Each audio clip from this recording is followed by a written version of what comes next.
श्री राधे श्री राधे श्री राधे श्री राधे। कृपा करके आप लोग जो है ना शांति से बैठने की मेहरबानी करें भैया, और कथा को श्रवण करें। देखिए आज हम आपको ऐसी कथा सुनाएंगे कि जो आपने पहले सुनी ही नहीं थी। अगर सुनी होगी तो बहुत कम।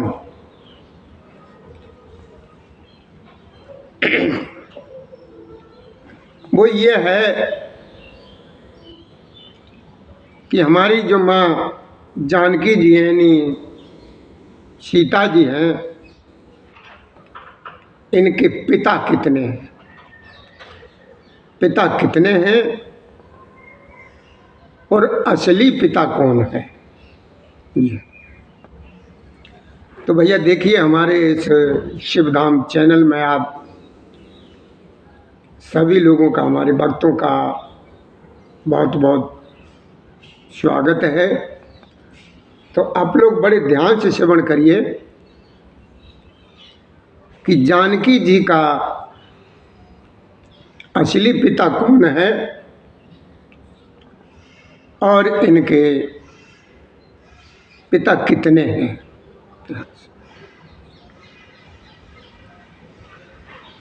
देखिए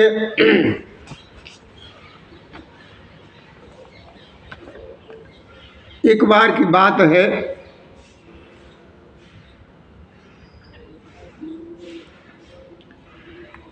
ये रावण जो है ना, ये शुरू से ही दुराचारी है, यानी गलत है हर तरीके से। मतलब ये गलत है, इसके अंदर किसी भी प्रकार का कोई अच्छा गुण नहीं है। ब्राह्मण जरूर है, लेकिन ये बहुत ही अय्यासी था। मतलब स्त्रियों में ही हर समय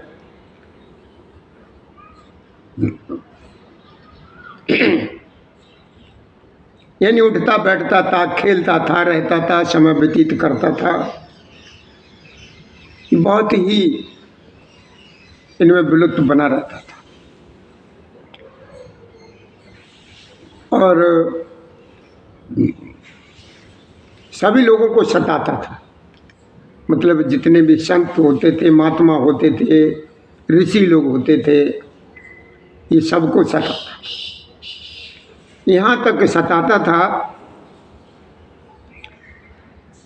कि एक बार ये गया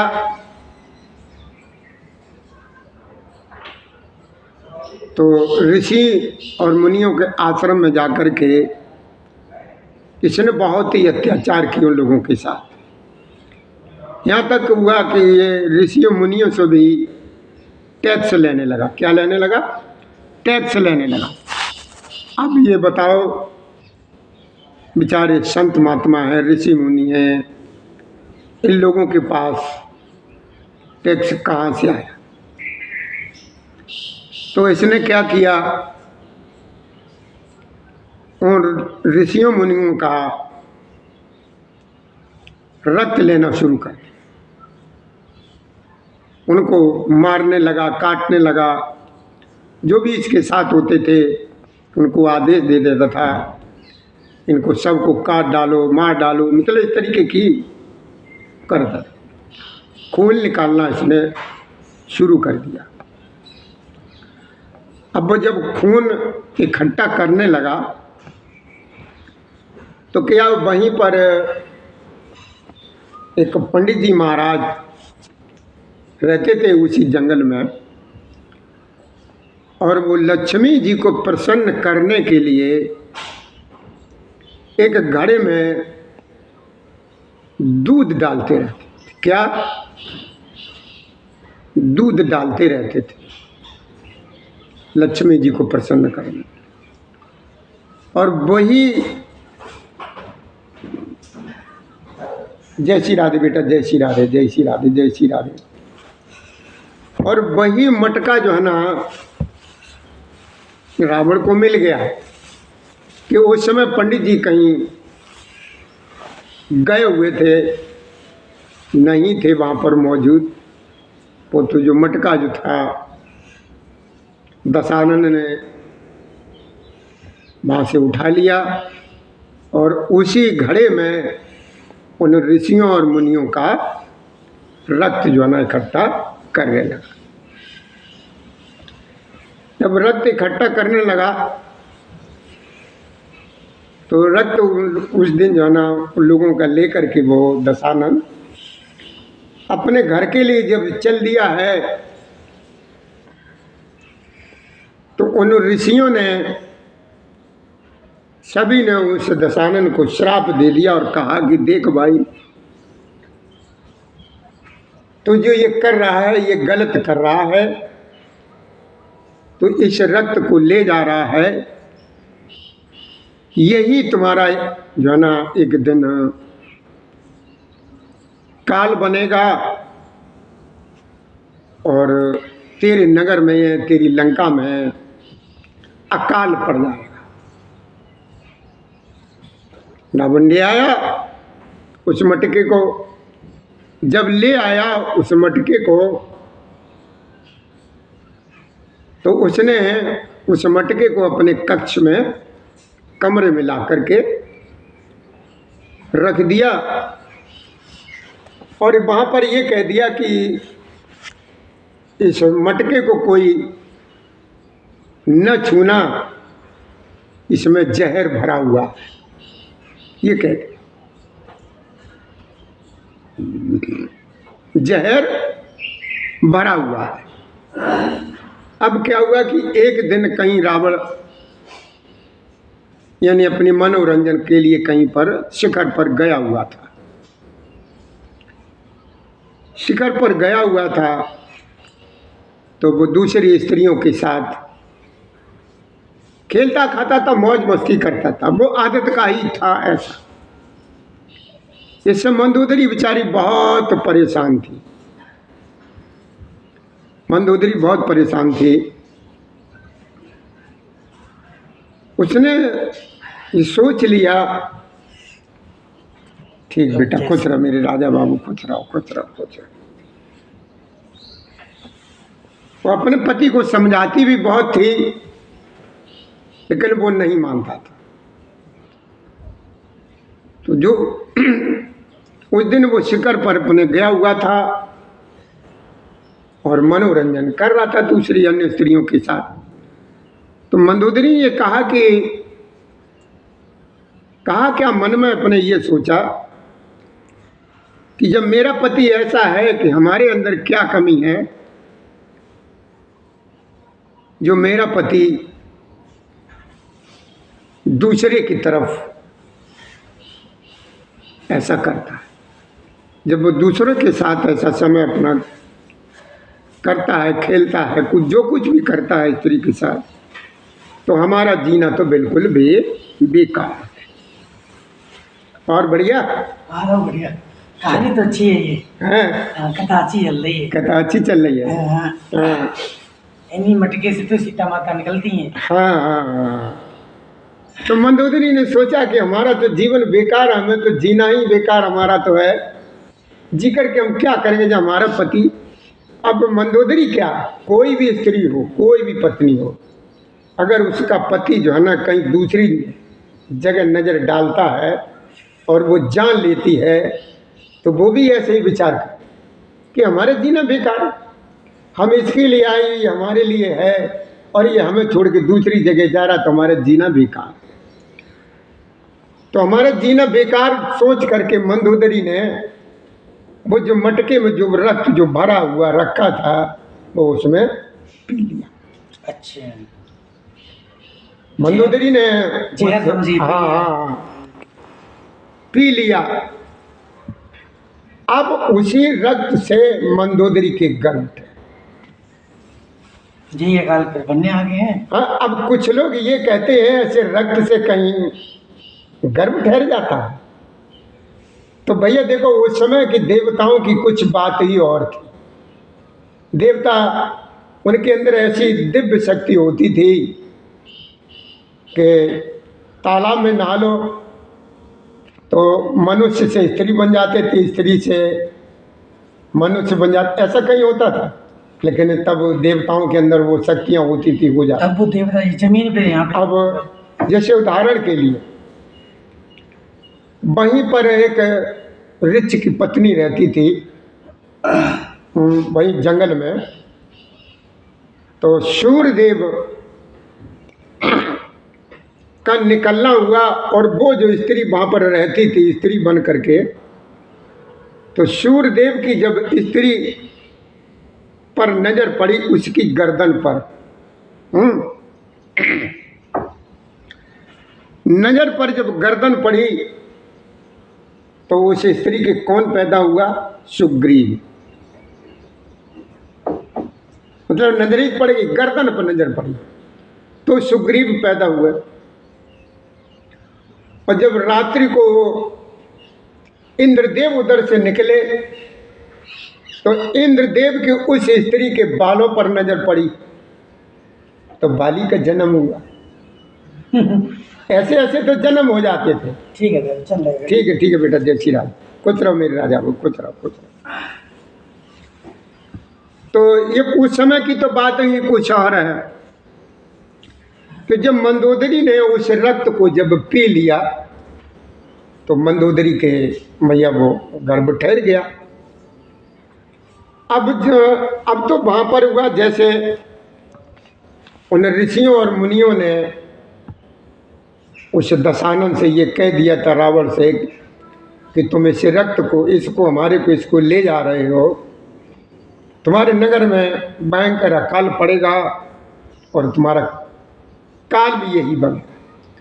तो भैया जैसे ही वो अपने लंका में उस घड़े को लेकर के आया, उसी समय से अकाल पड़ना शुरू हो गया।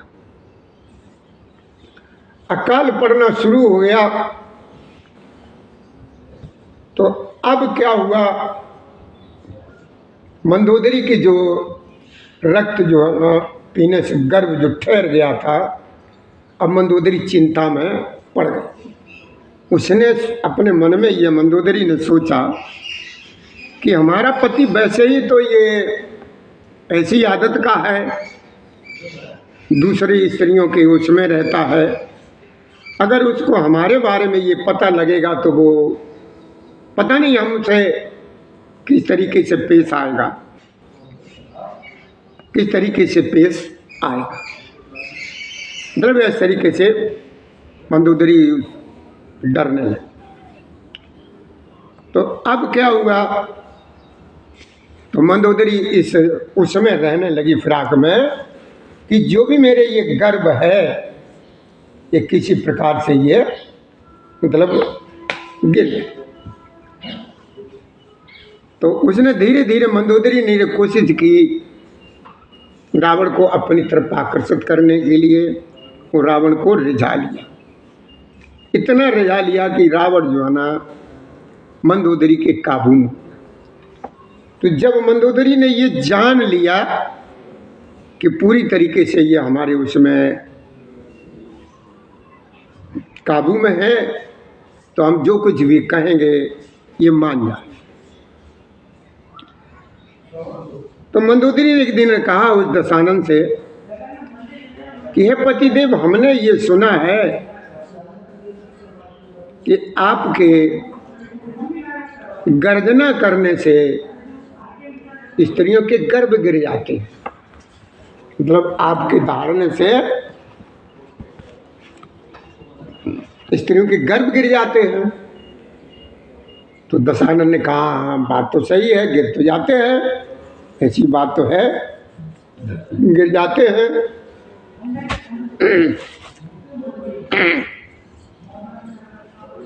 तो मंदोदरी ने कहा कि ऐसा है तो आप हमें ये करके दिखाओ। करके ये दिखाओ, गर्जना करके दिखाओ। तो रावण जैसे ही हंसा, यह धाड़ गर्जना की, तो मंदोदरी का जो गर्भ था वो गिर गया। जब मंदोदरी का गर्भ गिर गया तो अब बेचारी क्या करे, तो उसने उस गर्भ को उसी मटके में रख दिया, उसी मटके में उस गर्भ को रख दिया। और वो कन्या की यानी बेटी का। अब हुआ ये, अच्छा जी दशानन ये जानता ही था कि पहले से ही ये श्राप उन ऋषियों ने दे दिया था, तो उसने इस मटके को जनक जी की क्या कहते जो सीमा होती है ना, अपनी सीमा छोड़ करके जनक जी की सीमा में वो मटका जो था गड़वा दिया था। अब जब उनकी जनक जी की सीमा में यानी जनकपुर में जब वो मटका जब पहुंच गया, वहाँ पर जो गाड़ दिया गया, तो वो अकाल वहाँ पर पड़ने लगा, वहाँ पर पड़ने लगा। तो जब वहाँ पर जनकपुर में जब अकाल पड़ने लगा, तो वहाँ पर जब जनक जी ने ये पूछा ब्राह्मणों से, तो उन ब्राह्मणों ने बताया उनको कि ऐसा है कि राजन, कि राजा और रानी दोनों लोग मिलकर के सोने का अगर हाल चलाएं तो जो है ना वर्षा होने लगेगी और अकाल टल जाएगा। वही जनक जी ने किया। तो जनक जी का जो हल जो था उधर से आया, मतलब चला रहे थे, तो उस हल की जो कील थी जिसे शीत कहते हैं, वो शीत उस मटके में टकराई। मटके में जब टकराई तो जनक जी ने उस मटके को उठाया तो उसमें देखा का एक बहुत सुंदर कन्या, बहुत सुंदर कन्या। तो जनक जी ने उस कन्या को पाला पोसा। जब जनक जी ने उस कन्या का पालन पोषण किया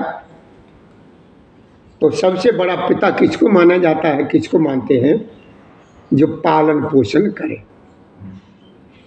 जो पालन पोषण करे उसको क्या मानते हैं? सबसे बड़ा पिता जो है ना, दर्जा उसी को दिया जाता है पिता का, जो पालन पोषण करता है।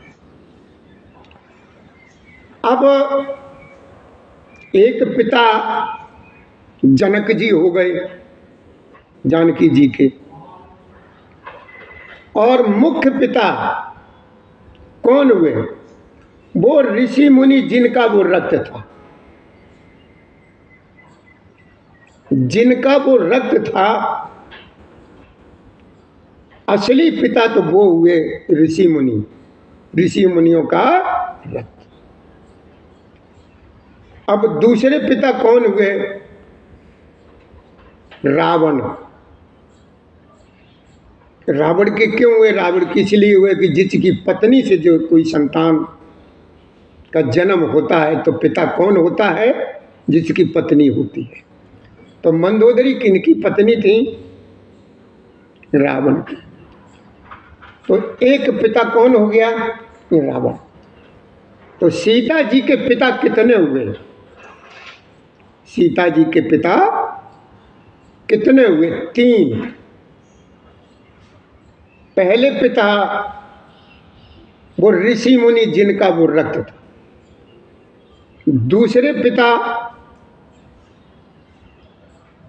दूसरा पिता कौन हुआ?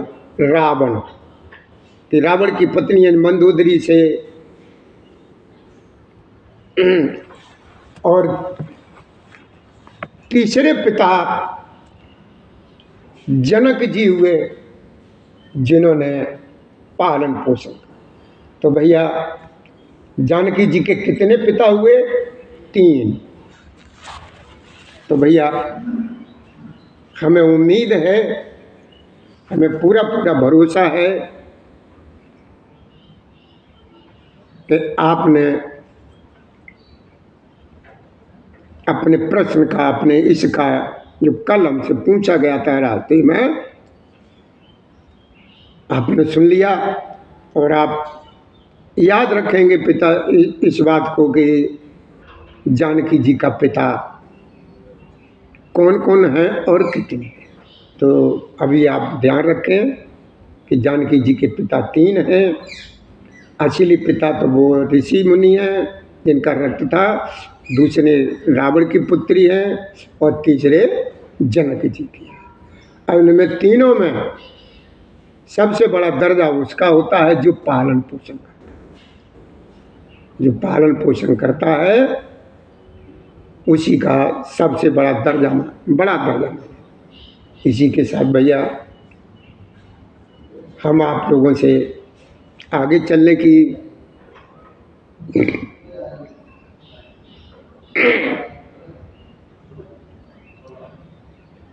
आगे चलते हैं। अब हम सभी लोग प्रभु श्री जी की कथा को श्रवण करेंगे। जय श्री राधे, जय श्री कृष्ण गोविंद हरे मुरारी, हे नाथ नारायण वासुदेवाय नमः।